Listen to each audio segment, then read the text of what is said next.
So I'll use this time to kind of introduce myself to you. My name is Denny May. I am a due process consultant at KVEC. Okay, what does that mean? Well, you know the folders that the teachers that you work with, are most of you all, are you all general education parents or are you special education parents? Special mostly? Mostly any general education parents? Got a couple of those, that's fine, because the roles are similar, right? So most of the work that I have done,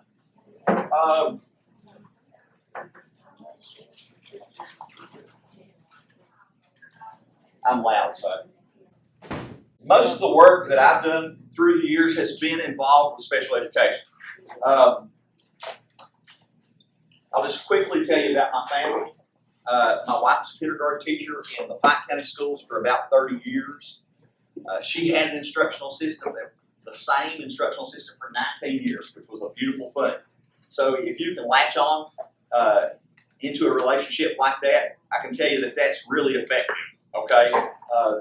Where you had a teacher and the same para-pro or a paraprofessional. We use those terms interchangeably today. If you can do that, that's great. If not, you just can be the best you can be when you're there, right? Just understanding that is super part of the job. I know you have hard jobs. I spent 10 years teaching special education, everything from learning disabilities to behavior disorders to FMD, okay, over those 10 years. So I did a little bit of everything. I had the last 2 years I did FMD. Any of you FMD instructional assistants? See a lot of that? Yeah, see. So we are akin, okay? We're kinfolk, right? Because that was my favorite of all the 10 years that I did. Those are my two favorite years because the children are precious, right? The children are precious. So my FMD years were truly rewarding. Had a young man that he perished in a house fire that I worked with for 2 years closely. You know what I mean? Those close relationships that you have with children, you just kind of bond. That's what you need to try to do in every instance in your jobs.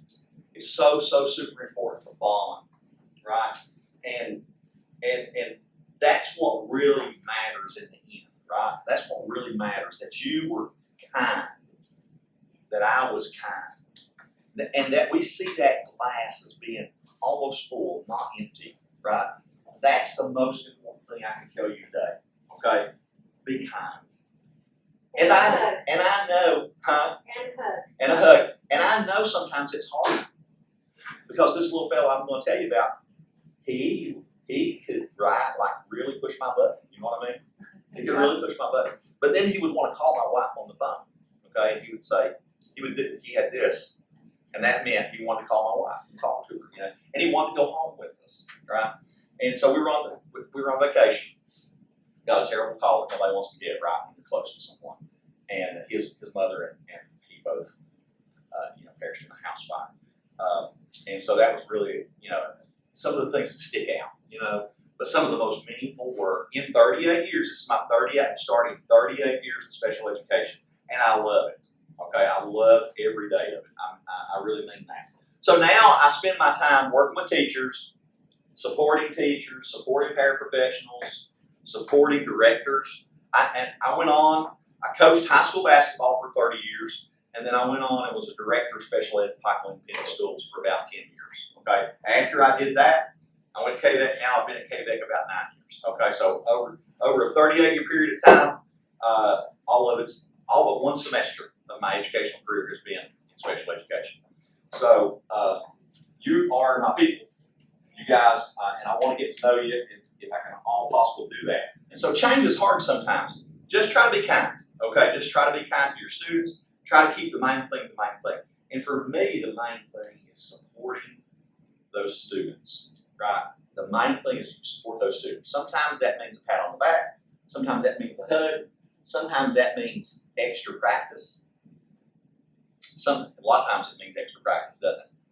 Whatever concept is going on in that classroom, whatever's being taught, you got to try to understand it and try to break it down for your students, right?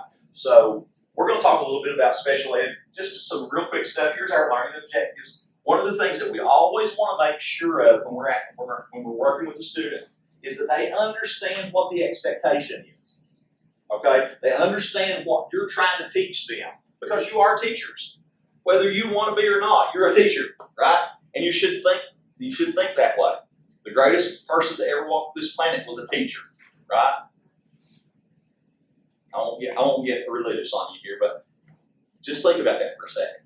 Think about the beauty of teaching, showing someone, helping someone. It's a servant attitude, right? It's a servant attitude. If the people that I work with don't get anything from the things that I do, then I've not done my job, right? So as we think about those things, when we talk about learning objectives, if we're introducing a new, or we're supporting a new concept in a class, we are teaching something new, we have to make sure that we know how to break that down so that we get understanding. Okay, clarity. So my first one is why we do what we do. Why we do what we do as special educators. Okay, and that's what we're going to look at. A little video and whatnot. But why we do what we do.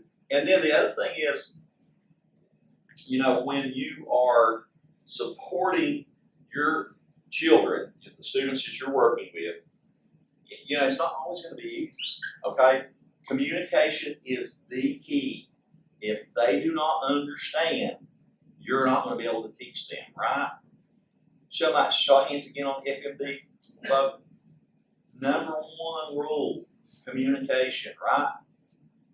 I'm sure you've worked with students that only have 10 words in their vocabulary, like my Jamie Lynn, okay, or 12 words in their vocabulary, right? So you've got to figure out a way, with the help of your teacher, how can we communicate so that we open that curriculum up? What's the other things? Just think for a second and have a conversation with your elbow partner. If you don't have one, you walk across the aisle, okay? All right, so think about what are the other things that communication does for students that you work with. What are the other things? So elbow conversation, don't be afraid, just share, okay? And then I might call on somebody. Oh, no, Lord, no, please don't do that, right? I might call on someone, okay? So if you don't have an elbow partner, I'll come back to your elbow partner. So,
okay, let's pull it back together. When I hold my hand up, everybody hold your hand up.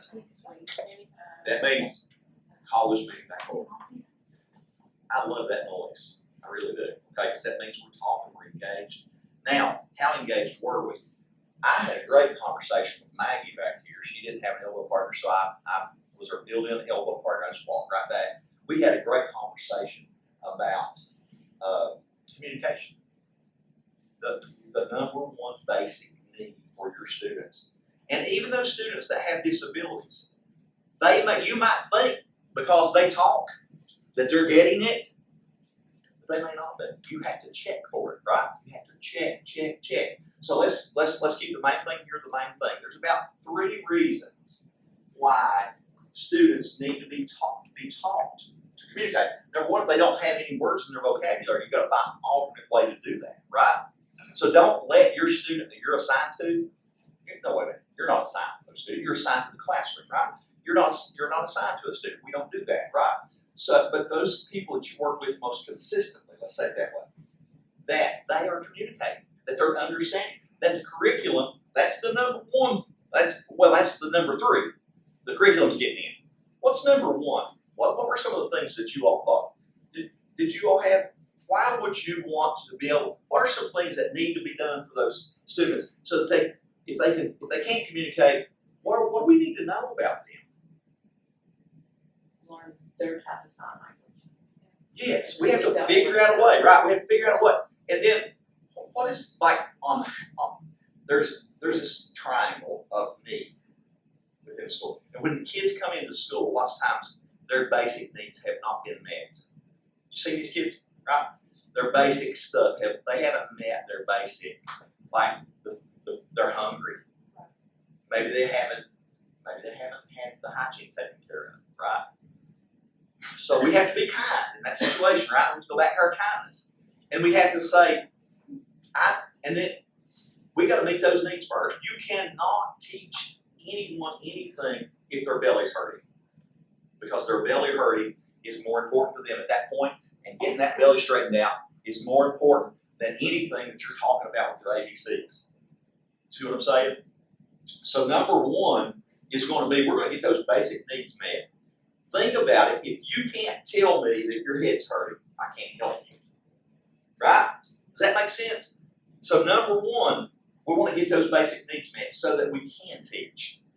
Then the other thing that I think is second on my thing is, what about belonging? That's on Maslow's hierarchy of needs. What about belonging? What does that make you think about? What does that make you think about? Yes. Were you on a team when you were growing up, or in a group? Yes, that would be. And if you can't communicate, is it hard to be part of? Yeah, because meaningful relationships are very difficult if I can't talk, if I can't go back and forth with you, right? So those 2 things, those are basic, right? And then when you get those 2 things going, and you start to open those words up, and you open those vocabularies up, whether it be with an iPad, whether it be with a picture board, whether it be with whatever you come up with, to get that information going back and forth, then we can start teaching. Does that make sense? So the basics are, can I communicate and get your basic needs met? Wouldn't it be terrible if you worked with this kid all day long and he hadn't had anything to eat for 48 hours? You had no way to know. He came in on the weekend, he didn't eat from Friday till Monday. It happens. So kindness, hugs, communication, huge in what you do. Okay? Make that the main thing. Okay? Make that the main thing. Now, sometimes you want to strangle them, right? Sometimes they make you so mad, you could pop, right? But you got to love them first. Nothing good happens if we don't first create that relationship. Okay? Now, we also have to be professional in our relationships, don't we? We have to keep a certain professional distance. And that's huge in the schools. Okay? That's huge. That's kind of the elephant in the room, kind of, so to speak, sometimes. We have to make sure that our communication is about what it needs to be about, which is education. That's why we're there. The point of that kid being in school, what is it? Say it again. Say it loud and proud. Learning. And if I did it in here, I'd say, I had an old teacher one time that I loved her. Her name's Denny Archer.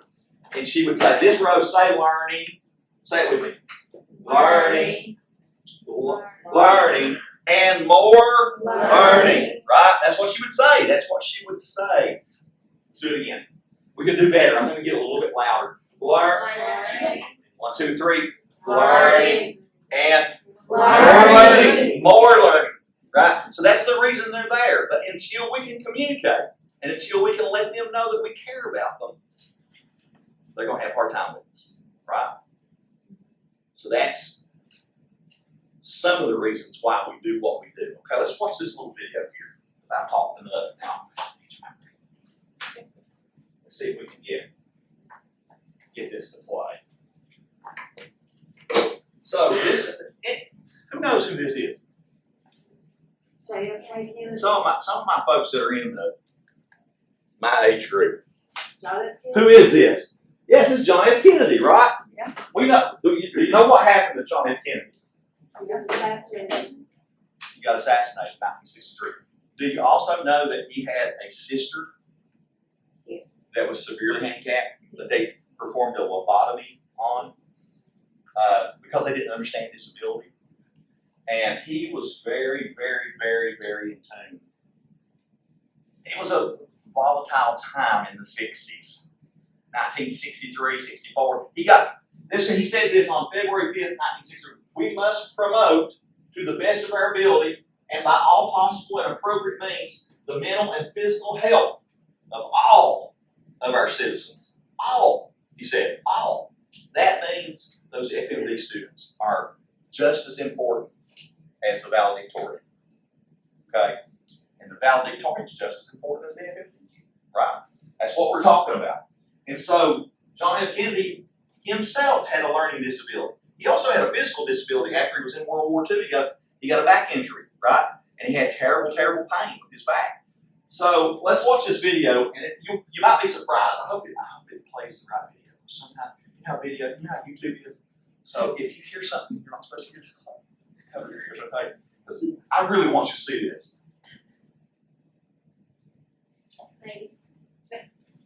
See, I knew if I said that.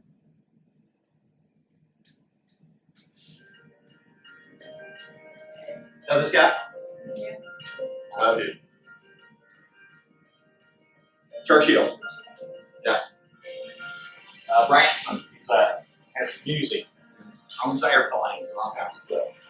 School was a nightmare. It was a challenge. It was a nightmare.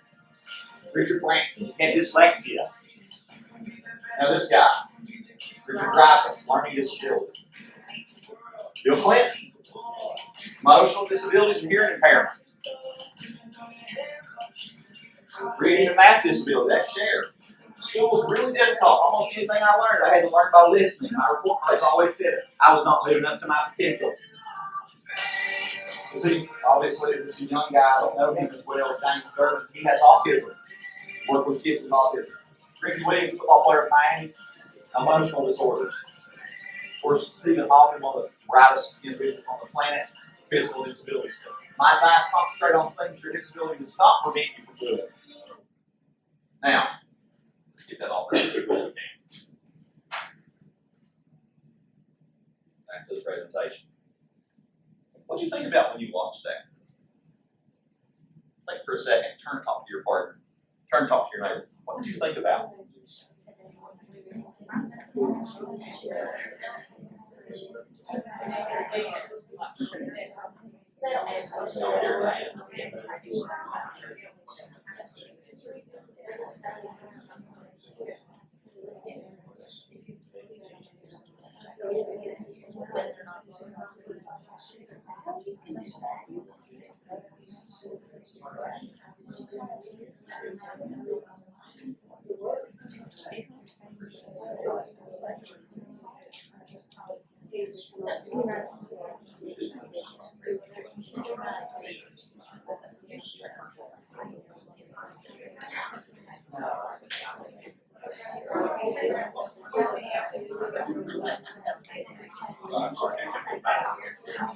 Okay, let's pull it together.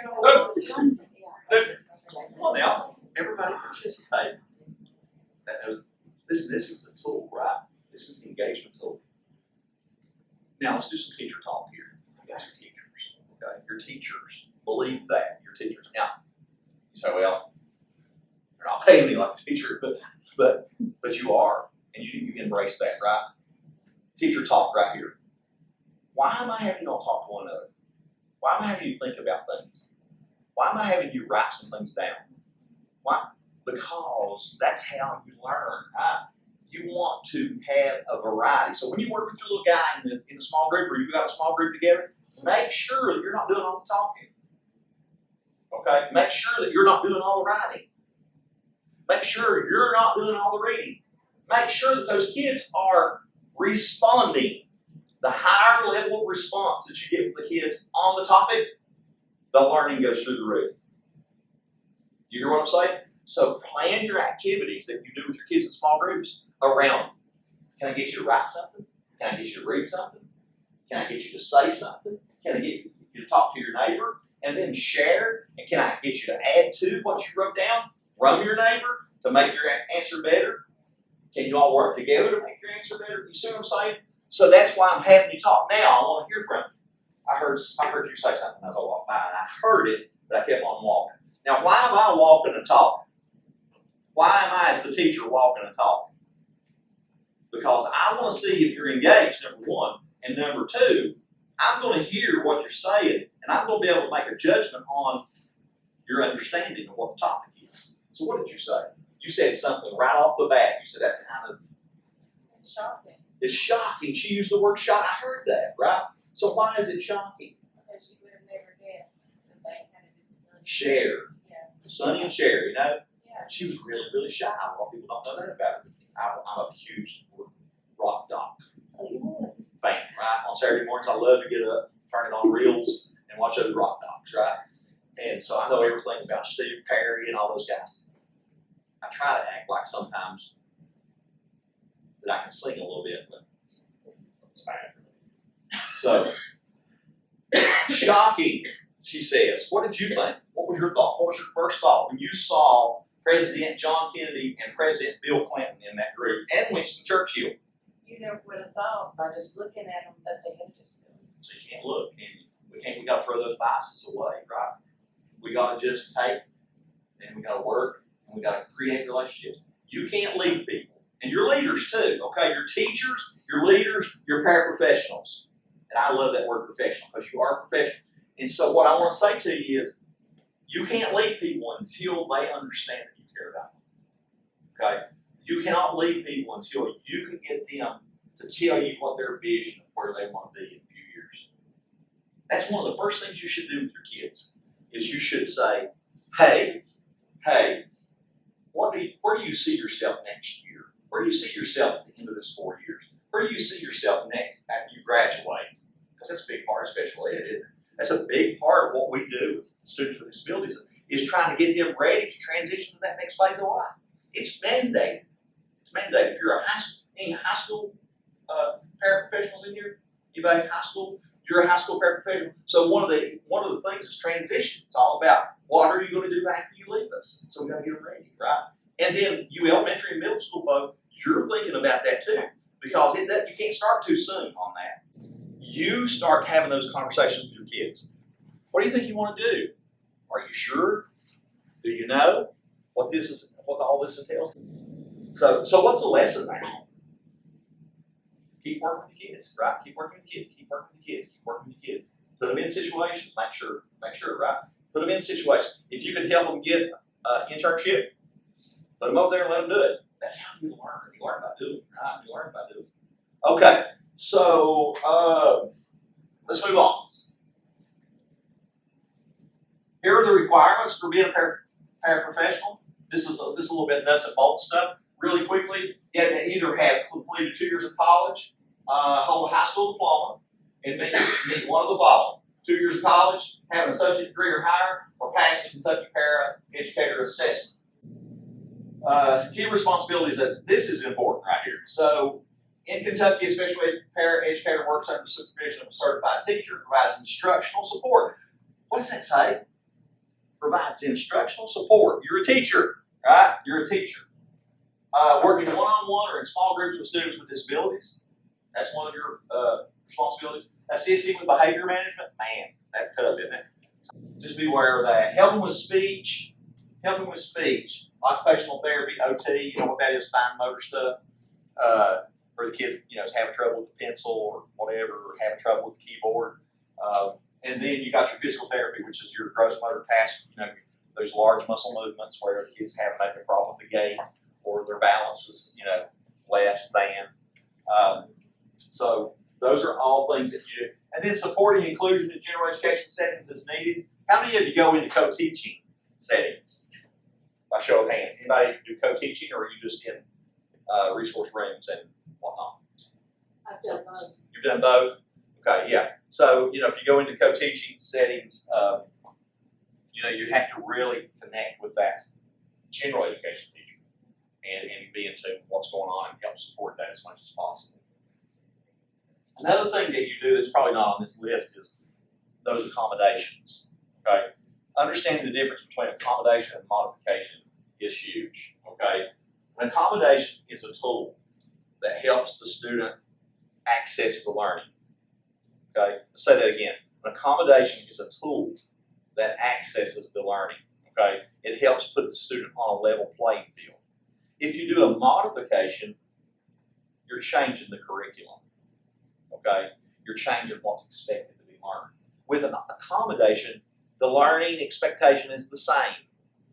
A modification lessens what's expected to be learned, okay?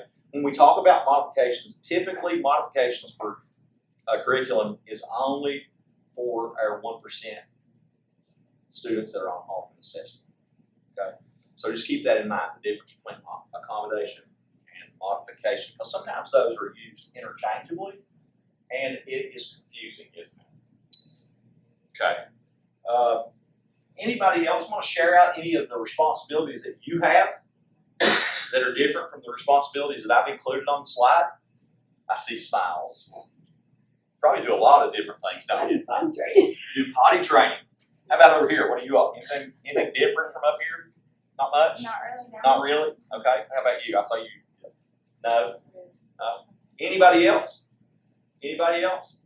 Do anything that's kind of for the good of the group that might be around the corner, you might have to get ready for, right? Live child that has his morphines and has hosts with medical problems. Yeah, And we yeah. have to keep track of his sugars and things like that. Oh yeah, just so the medical piece. Yeah. Hopefully you got a good nurse. Special education folks and aides are often need additional training in de-escalation techniques, behavior support, confidentiality, and physical support strategies. Now my boss is doing a confidentiality training, and I would urge you to go to that confidentiality. If you're brand new to this game, you need to really be in tune with that confidentiality, because sharing information about the students that you work with is illegal and inappropriate. Okay, so make sure you know that. I would urge you not to share too much about your students. Okay, there are protected pieces of information. Okay, it's super, super important that you don't do that, especially those things like, my child has a disability. I'm working with this kid over here. This is his name. Where you talk about it on Facebook. You see what I'm saying? You can get yourself in a lot of hot water. So be careful with that. And if you're brand new, I would highly recommend you go listen to Brenda this afternoon. Okay, Brenda Combs. So this is differentiated instruction. Okay, so this is differentiated instruction, and what this is that when you have an activity, and the activity is given to the students, sometimes our students that we're working with, and they should be all our students in that classroom, right? And there's nothing wrong with you working with those students. It's called incidental benefit. There's nothing wrong with you helping other people, okay? No matter what anybody tells you, if you put a group in, they don't all have to be special needs, okay, if you're special needs, okay? I know the law, I'm a due process consultant, okay? I can promise you there's nothing wrong with that. So if you have a small group, you've got some that are special and some that are not, that's probably a good thing, because the research says that it's a good thing, okay? But here's what we're talking about. We've got an activity, and we're running a small group station to reinforce the skill using hands-on materials and helping students use graphic organizers, story maps, or Venn diagrams monitoring students during guided practice and offering prompt feedback, or assisting in reteaching content through games, role play, or visuals. Now, you see how all those things are different? All those things are different. So the idea is to think about where the student, what the student's ready for, what the student's interested in, and then to provide some choice in the way the student is going to work on that particular piece of concept or piece of curriculum. Okay? So running a small group station rather than being in a whole group, right? You got that option right there, okay? That's differentiation. So we do it for readiness, we do it for learning preference and interest, varied curriculum assessments, and our delivery models are a little bit different. Sometimes it's, if we just have two kids, right? And they're working together. And the mentor, the peer, is helping the student. Sometimes it's good for us to try to capture what a good student, I said a good student, not a good student, what a student that's being successful with that activity is doing. And teach that process to that student that is struggling with it. You see what I'm saying? So you're working with a concept. You're introducing, I don't know. At the 11th grade, we used to have to do geometry. And we taught, and then sometimes we would teach the Pythagorean theorem. Okay, we're doing this with FMD students. So how do you do that? Well, we got to differentiate. We got to figure out what they know, what they don't know. We've got to try to offer it in a different way. Okay? So you got to think outside the box. All of you have phones? How many of you currently use Google? How about Amazon? I got a sign in my yard that says hide packages from husband. Amazon man, attention, right? Hide packages from husband. I think my wife and my daughter still live with me, so it's double. We get stuff every day, you know. It's like, how I'm paying for the item, right? How about, are you in tune with artificial intelligence? Okay. Now, here's what I want you to do. I want you to get your phones out. You can use your phones. And I want you to Google differentiated instruction. Okay, I want you to Google it.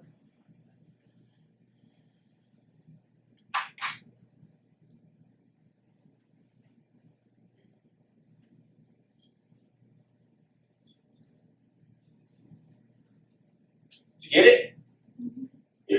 You care to read? Kim Smallwood from Lee. She now has the floor.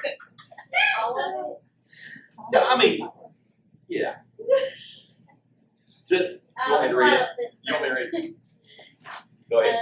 Differentiated instruction is an approach to teaching that involves tailoring instruction to meet the diverse needs of all students in the classroom. Oh, there's your definition. Now, I'm going to show you a little something. If I can get it to work. It may be blocked here because some people don't like to use this. Let me see if I can escape this and go right here. Good job, man. That was great. Now, what I've got here is this is my handy dandy research assistant. That's the best thing on earth. Huh? What is it? ChatGPT. Well, you use it. Helps me with all my homework. Helps you with all your homework. Yes. But you don't cheat though, right? You're doing your own work. Yes. I just I wanna take it make sure and add that a you're- grain of salt. I want to make sure that you're ethical. Yes. Okay? It Now, does help though. here's what I'm going to say to you though. Look here how many prompts I have in here, right? I use it every day. And here's what I'm going to say to you. If you think you can't find a different way to teach, I promise you this thing will give you different ways to teach. Okay? So, I'm going to say, give me, if I can type, give me a differentiated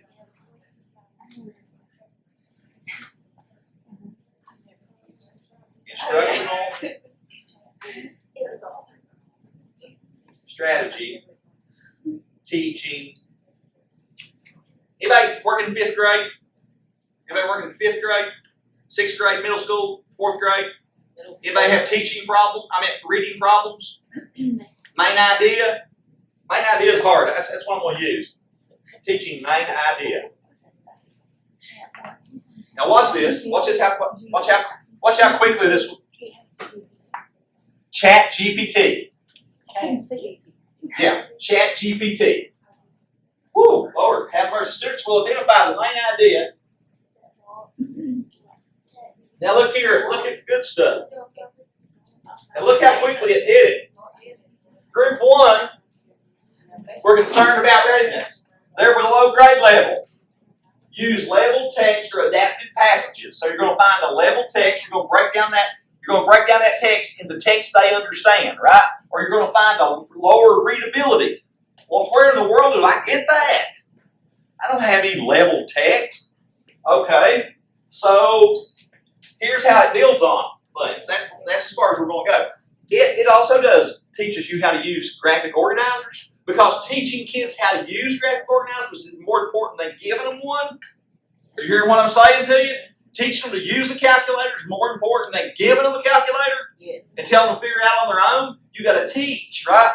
So using level text or adapted passages, well, I don't know what that is. Well, let's see that's what the machine says. Okay, I'm like a mad scientist up here. I'm with that person or what teaching the important. So all this new math, all this new stuff they're teaching, why it should be important that they get the right answer and show them the way to do it.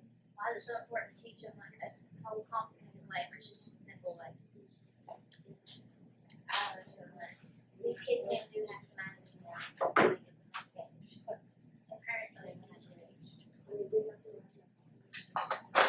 Yeah, I hear what you're saying. I hear that all the time. That's the reason I hear that all the time. Now, the first thing I had a roadblock because I didn't have a level text, right? So what's the next thing you do? You got to think, what do I need? What do I need to accomplish this readiness activity? The kids below grade level in reading. How many of you work with kids that are below grade level in reading? Everybody in here, right? I've done it, you've done it. Okay, so here's what it says. It gives you the so you take the text, you type the text in, you give the name of the text, you give the name of the textbook, and it will give you a lower readability level text right here for the kid to work on, so that they have access, and then you can teach them to pick out the main idea. How do you teach? How do you teach the main idea? You got to look at the first sentence of you got to look at the last sentence, and you got to see what it's mainly about. You got to teach those. You got to teach those little prerequisite skills to help them get that right. So I wanted to show you that because I think it's powerful and it's everywhere. I do my grocery list. Okay, I drive all over the place. I call my wife every evening. What do you need from the store? I said, never mind. I'll put it in ChatGPT, and it will tell me what my wife needs. I'm kidding. It won't do that. Nothing can do that, right? But you get the idea. It can plan your vacations. It can help you with finance. I'm telling you. Now, the problem with it is about 20% of it's hallucinations. What do I mean by that? 20% of it gives you bad information. So you have to be able to check it. Okay? So you have to check. Can you verify this? Can you give me what's the research behind this? Where's the text that supports this? Who has tested this? But what I'm telling you is in most cases, and look here, it gives you a multiple choice comprehension question to go with that passage. You're trying to teach main idea, it gives you the questions. Now, here's what I'm going to tell you about students with disabilities. If you teach main idea to students with average intellect, a 100 IQ, okay, that's the kids that are not in special ed. It takes them 7 times to practice that new concept before they get it. 7 times. You got to pass over that 7 times. Here's how you do main idea. You look at the first passage, you look at the last passage, you ask yourself this question. Metacognitively, you're thinking behind what you're reading, and you're saying, what is this about? You're creating that image in here. What is this passage about? Those are 3 things you do right in the beginning to teach main idea. Now, how many times does it take a kid with a 70 IQ to get it? What's the research say? Anybody want to guess? Let's start with, how many of you think? How many times? Average intellect 7 times over a new concept. Main idea is a new concept. We're going to teach it 7 times and you're going to finally get it. Average intellect, 100 IQ. Now we're dealing with 2 standard deviations below the mean. A kid that's got a 70 IQ. They have trouble with reading, they have trouble with writing, they have trouble with math. They have trouble with relationships, they have trouble with executive functioning. How many times? What would you say? Just a guess. Wild guess. I'm kind of picking on you. I'm sorry, but 1,000? No. That's way less than that. You're way out of the ballpark. What would you say over here? Just big snicker. She's over here laughing at her friend. Now we're going to put it on you. I'd say probably like 15, maybe. 15. I like that. We're going to keep going up. What's after 15? 16. You remember 16, right? 16. 20. 27 times. 27 times is what Anita Archer will tell you. You have to teach explicitly. You have to model it for them. You have to be able to model that main idea. And then you have to let them practice it. And you have to watch them practice it. And you have to tell them what they did right and what they did wrong. And you celebrate the small wins. And then you come back to it and you teach it again the next day. Because they got to have 27 practice turns. 27 times you've got to give them feedback. If I'm shooting free throws, I used to be a basketball player, okay? I used to be a basketball coach. Free throw shooting was one of my strong suits. Guarding people was not. Okay, I'm too short, right? I thought I was going to make it to the NBA, but Mom decided to be 5'2", right? Dad was 6'3". Everybody thought I was going to be bigger. Didn't happen, right? Got the small genes. Now, if I go in the gym, I've been in a slump. Reed Shepherd, Trent Noah, been in a slump. Kentucky fans, been in a slump. How do I get out of my slump? I got to practice. Everybody says the only thing that really gets kids better is practice, but not just practice. It's got to be under the watchful eye of someone that knows what's going on and that can help the student get it right. Okay, so if I go in and I shoot 100 free throws on my own, nobody else in the gym, I have to be cognizant of the mistakes I'm making mechanically. And if I'm making a mechanical mistake, if I'm turning my hand like that, you guys know where the ball's going, right? It's going over here. It's going to hit on this side of the rim. It might hit the side of the backboard. So if I do that 100 times, that doesn't improve me, does it? But if I go in there and I do it and I turn it one time, they say, "Oh no, you're turning your wrist, or you're not opening the window. You're getting right here and you're stopping. You can't see the rim. You're not following through. You're not reaching into the cookie jar. You're not getting up on your toes. You're not letting it all work together." Those are the things you need to be doing for your kids, right? Those are the things that you need to be doing for your kids. So if we're doing main idea, you got your, hey, that thing comes on the phone too.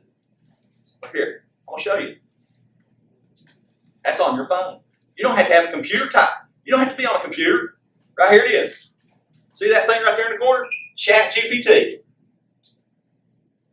You can just ask it whatever you want to ask it. And it will spit out whatever you need spat out. Is that a word? I don't know if that's a word or not. Now, are we in this to help kids? Are we here because we're going to be good teachers and we're going to have good relationships and we're going to help kids communicate and we're going to teach main idea? That's the thing we got to do. And we got to figure out how to differentiate. It's not hard now. We got an assistant. We don't have to do the work. We just tell the assistant to do it for us. And it will do it for us, and then we apply it. But the main thing is you model, you practice, you feedback, you model, you practice, you feedback. Now, the last thing I want you to get before you leave, last thing, and if you don't get anything else on it, I want you to hear this. Kids with disabilities have memory issues. And if we live long enough, we're all going to have memory issues. Right? Does everything come to you like it used to? No. For none of us, right? I used to be able to remember my phone number. Short-term memory, long-term memory, goes to my long-term memory. 7 digits is about all you can remember. 353-7088. 353-4216. We live in 3 or 4 different locations. My dad moved around a little bit. But I remember those numbers, how, so here's what you gotta do for kids with disabilities. They have memory issues. They are young people with memory issues. You look at that psychological report that the psychologist does on them, when they get them and drag them down there and test them. You get that psychological report, 90% of the time, working memory is gonna be an issue. So you need to have kids practicing retrieving information from a blank slate. Give them 5 numbers. Repeat those numbers back to me. Give them 5 numbers. Repeat those numbers to me backwards. Give them 5 letters. Repeat those numbers back to me. Repeat those letters back to me. Repeat what I just said back to me. Tell me what you had for breakfast. What did you learn in the last class? Tell me 2 things you learned in the last class. Now I'm going to go ask them, and if you didn't tell me what, I'm going to, you see what I'm saying? This is a muscle up here. You have to practice with it. Here's another way. Teach kids to create their own graphic organizers and mnemonic devices. What are mnemonic devices? We'll leave you with this one. What are mnemonic devices? Anybody know? Anybody have an idea? You remember things. Yeah, you take information and you maybe put some letters together and you make a little, maybe you make a word like slant. I sit up. I listen. I ask questions. I nod when I get it. And I tell the class what I've learned when I'm asked. Right? Slant. You get it? They have. I've known that for years, right? How about this one? Mary's violet eyes make Johnny stay up nights, period. You know what that one is? Huh? Who said it? Planets. You know what they did to us, though? They took Pluto out, and now we got a sentence. Now we got a sentence without a period. It's ineffective in school. That's what happens with the local interaction. Sorry. No, I'm just kidding. Okay. You guys have been great. Okay? You've been great.